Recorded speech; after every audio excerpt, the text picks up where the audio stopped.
भुइयाला छोड़ जवैया तैं फिरावे कहाँ रे। दुबे जी, दाऊ जी कहाँ है?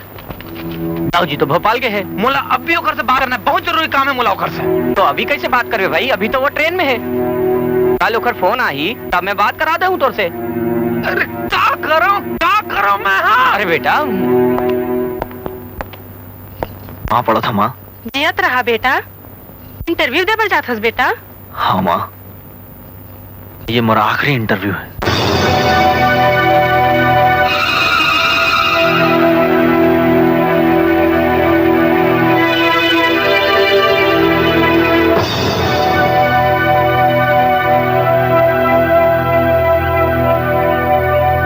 अरे उदय, इंटरव्यू दे रहा है इसका? हाँ। तो नौकरी नहीं लगी? नहीं।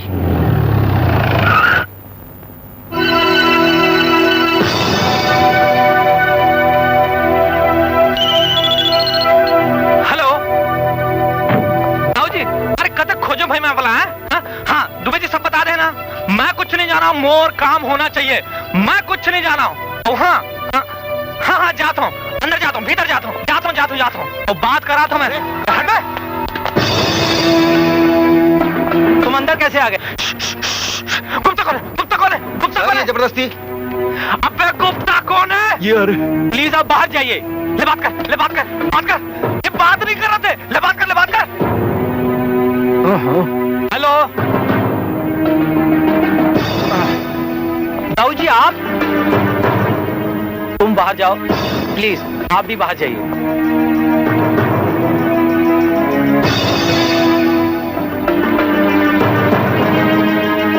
जो हुक्म दाऊ जी। क्या नाम है आपके कैंडिडेट का? उदय, मोर भाई है, मोर बड़े भाई है। अति होशियार है, हर साल फर्स्ट आते। गधा का मला नौकरी दे दो, ओला नौकरी दे दो, ओकर नौकरी लगना चाहिए। आपका काम हो जाएगा, फिक्र मत करिए। अब तक चोरी छुपा होती है, अब खुल्ला नहीं तो होगा। हम जाना था, एक कागज से मरीज लेके आए। चुप साले, क्या चुप रहा साले? तो भाई यहाँ इंटरव्यू दे रहा है, मैं सिपाही लेके आया, मतलब साफ है। ये धांधली करना रही है तो क्या तमाशा इंटरव्यू के?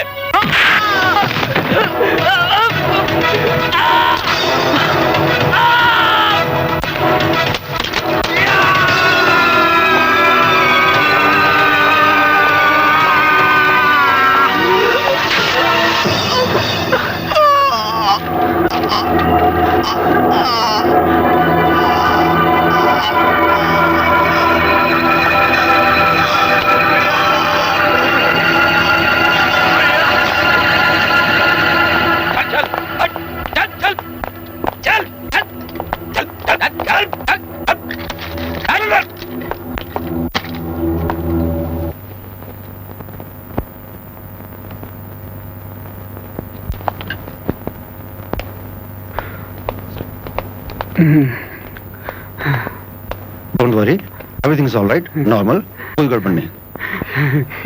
योर पिछली पेशी यानी कि 22 फरवरी को मिस्टर उदय कुमार अस्पताल में होने की वजह से अदालत में हाजिर नहीं हो सके। मुल्जिम कार्तिक कुमार पर यह आरोप है कि उसने उदय कुमार पर चाकू से जानलेवा हमला किया था, योर ऑनर, जो उसका छोटा भाई भी है। मिस्टर उदय कुमार आज अदालत में मौजूद हैं, इसलिए मैं अदालत से दरख्वास्त करता हूं कि मुझे उनसे जिरह करने की इजाजत दी जाए। इजाजत है।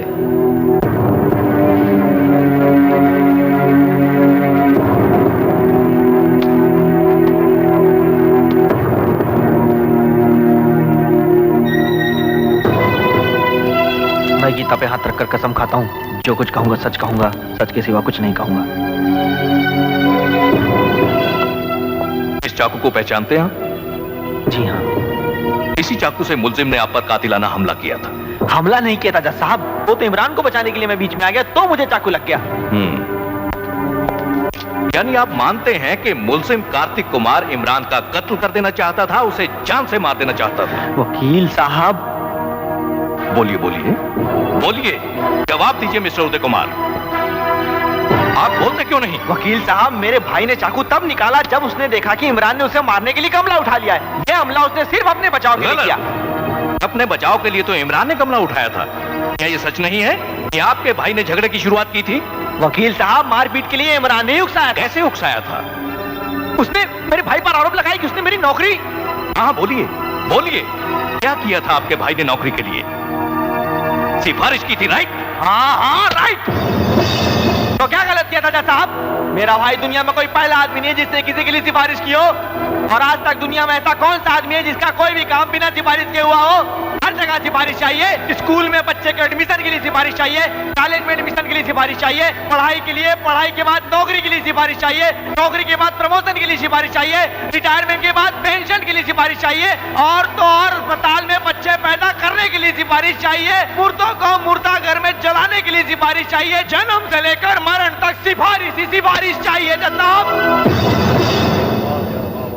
इन फिजूल बातों का इस मुकदमे से कोई ताल्लुक नहीं है, योर ऑनर। ताल्लुक है जज साहब, क्योंकि सामने कटघरे में जो खड़ा है वो मेरा छोटा भाई है, और अदालत को ये जानना बहुत जरूरी है कि असली गुनाहगार कौन है। गुनाहगार ये नहीं जज साहब, ये व्यवस्था है जिसने इसे सिखाया कि पढ़ने लिखने में कोई फायदा नहीं, पैसा ही सबसे बड़ी चीज है, कमाओ चाहे किसी भी तरह।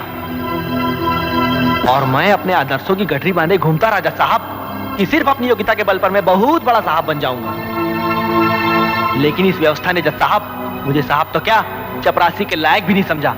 15 साल पढ़ाई में बर्बाद करने के बाद भी मुझे नौकरी मिली तो अपने भाई की सिफारिश पे। अंग्रेजों के जमाने की सड़ी गली और पुराने ढर्रे की शिक्षा व्यवस्था को बदलिए जज साहब, जो इंसान को पंगु, अपाहिज और नौकरी पर आश्रित बना देती है। वरना कल मेरे रास्ते पर चलने वाला कोई नहीं मिलेगा जज साहब, हर कोई इसके रास्ते पर जाएगा। फिर कोई माँ बाप अपने बच्चों से नहीं कहेगा कि पढ़ोगे लिखोगे तो होगे नवाब, खेलोगे कूदोगे तो होगे खराब। हर कोई यही कहेगा कि खेलोगे कूदोगे तो होगे नवाब, पढ़ोगे लिखोगे तो होगे खराब।